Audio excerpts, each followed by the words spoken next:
Olá, gente, muito boa tarde, tudo bem?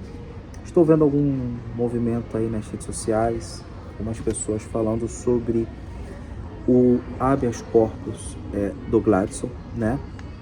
E eu nem ia nem me pronunciar, mas tem muitos clientes me perguntando, mandando mensagens, então, em respeito a vocês, eu vou falar o meu posicionamento rapidinho, vou explicar, porque muita gente está confundindo as coisas.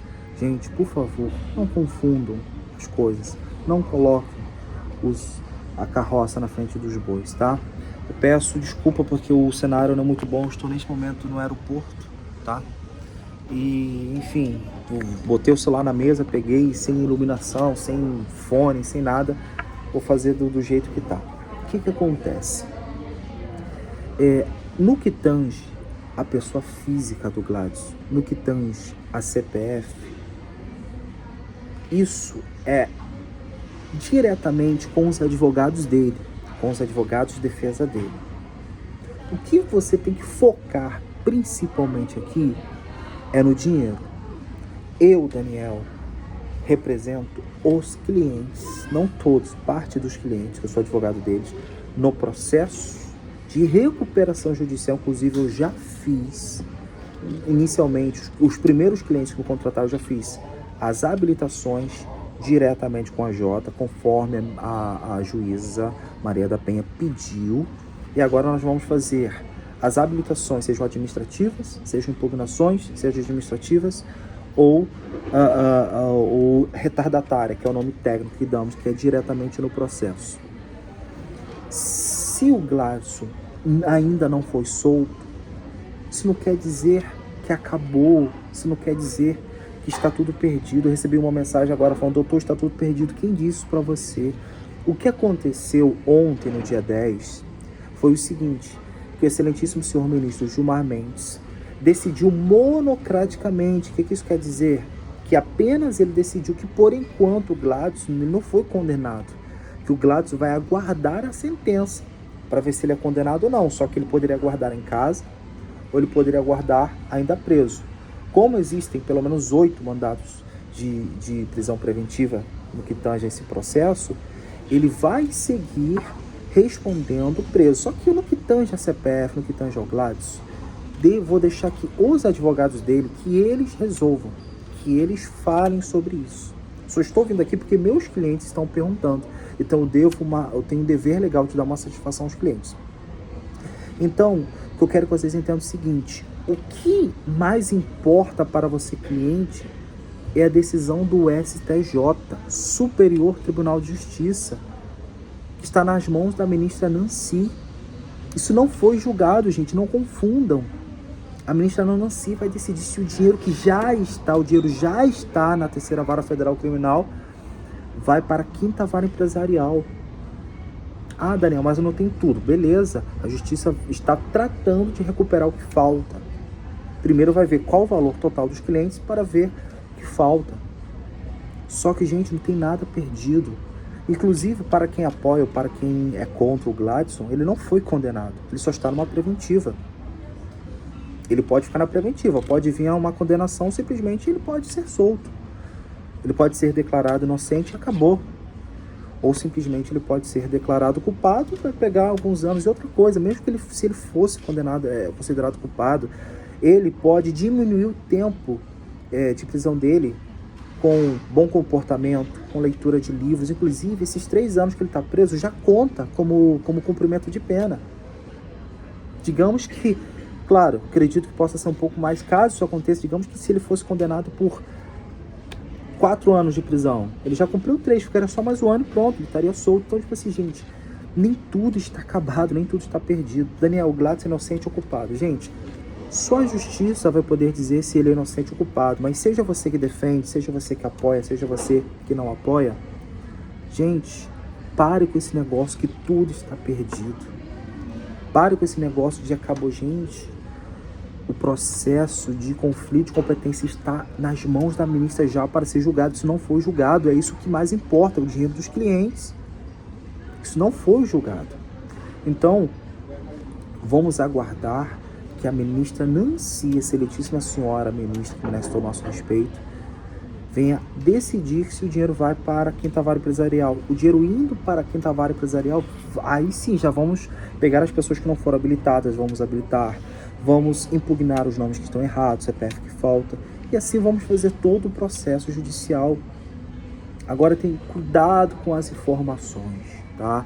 Então eu vou falar no processo que eu atuo, no que tange a recuperação judicial, porque eu sou cliente e advogado dos clientes, parte dos clientes. Então eu estou dando uma satisfação para vocês, dizendo que nós atuamos ainda na fase administrativa, porque a ordem judicial é que você faça as habilitações de créditos administrativamente e só após faremos diretamente o processo de forma retardatária. Então o que eu digo para vocês, acalme os ânimos. Tem processo que assim dura 3, 4, 5 anos, depois as coisas se resolvem. As coisas não são fáceis, as coisas não são de uma hora para outra, mas você não pode desistir, tá?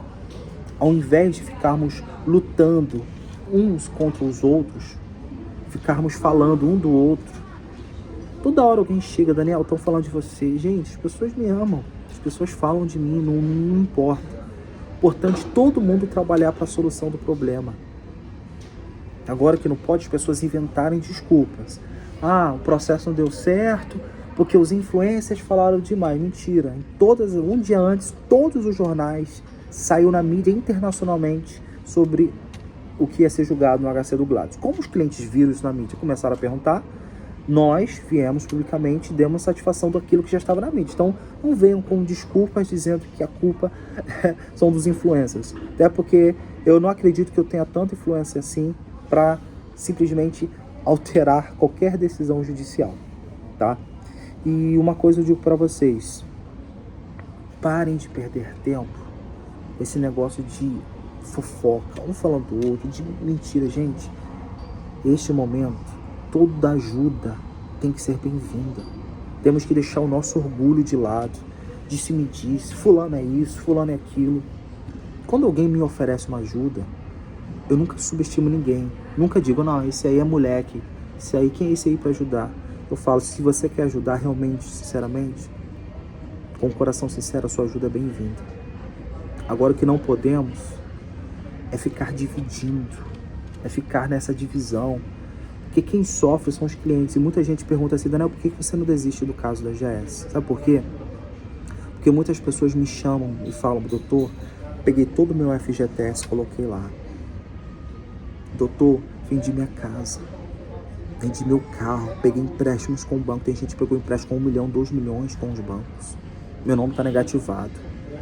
Teve pessoas que perderam a sua vida. Eu fiz uma viagem pouco tempo atrás para uma cidade, fui ver um outro processo, daqui eu viajo muito, resolvendo processo. O pessoal pergunta, né, você tem férias? Não, eu não tenho férias. Eu descanso, às vezes, 5, 6 dias na passagem de dezembro para janeiro. Mesmo assim, eu sigo trabalhando porque eu amo trabalhar. Então, estava em viagem, a gente viaja não por passeio, viajamos para resolver problemas das pessoas. Estava em viagem e falaram assim, Daniel, teve um cliente que estava tudo bem na vida dele, pegou empréstimo com o banco, comprou carro zero, acho que foi uma X6 da BMW, se não me engano. Era funcionário público, tinha 2 empregos, tinha os rendimentos da GS, empréstimo. Com o que caía dos 10% de rendimento, ele pagava o empréstimo. Eu soube que depois que a GS parou, ele perdeu um dos empregos, nome negativou, teve que devolver os carros e um dos empréstimos era consignado, ou seja, o único emprego que ele tinha tomava praticamente tudo. Os empréstimos, e eu soube uma notícia muito triste que infelizmente ele não tinha mais vontade de viver, entrou numa depressão profunda.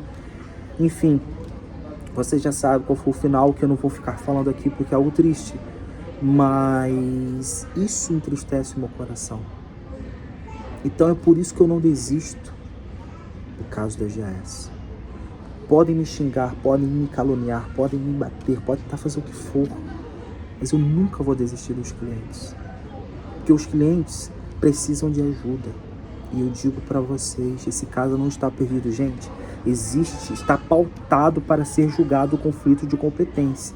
Se a ministra chegar e falar o dinheiro vai para a recuperação judicial, tudo que for pertinente à GS vai ter que ir para a quinta vara empresarial para que as pessoas possam estarem aptas para receber o seu valor de volta.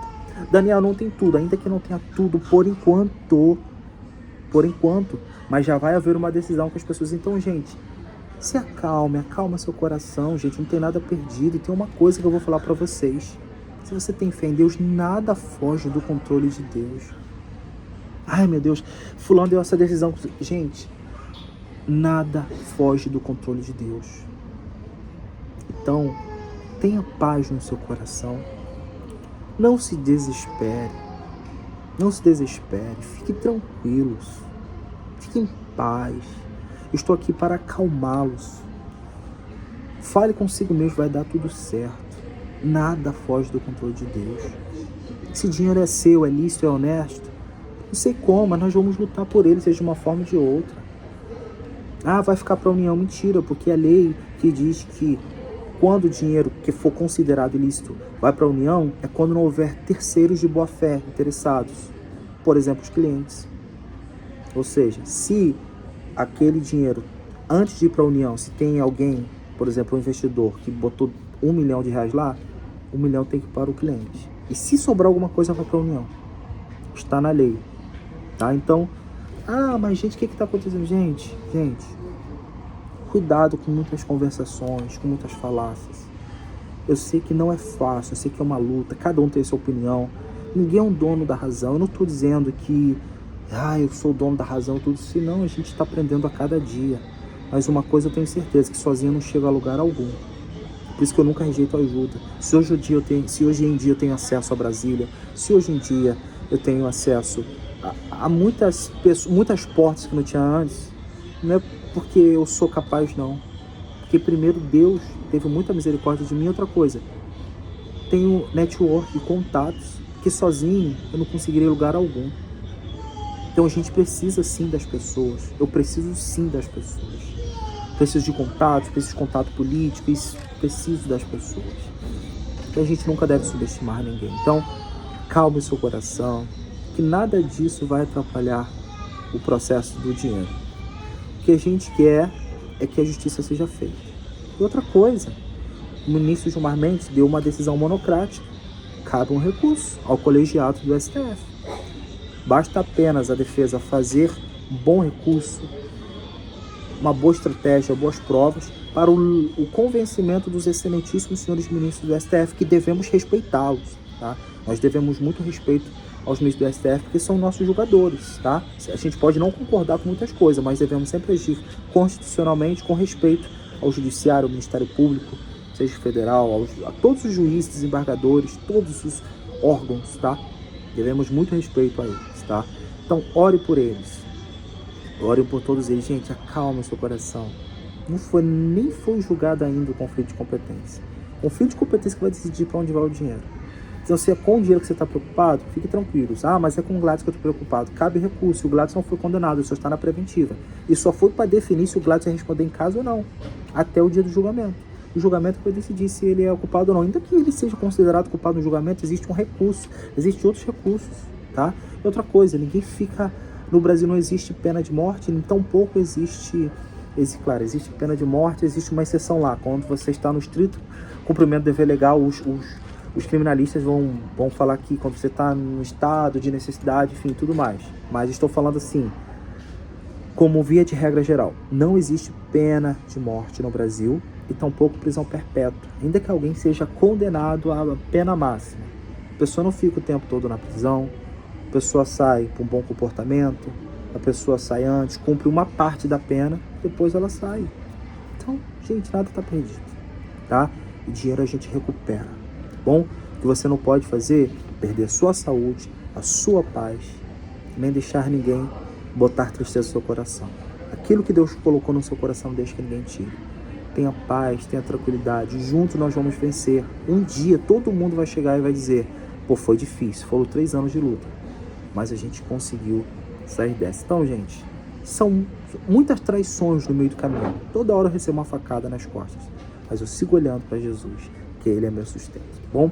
Deus abençoe vocês.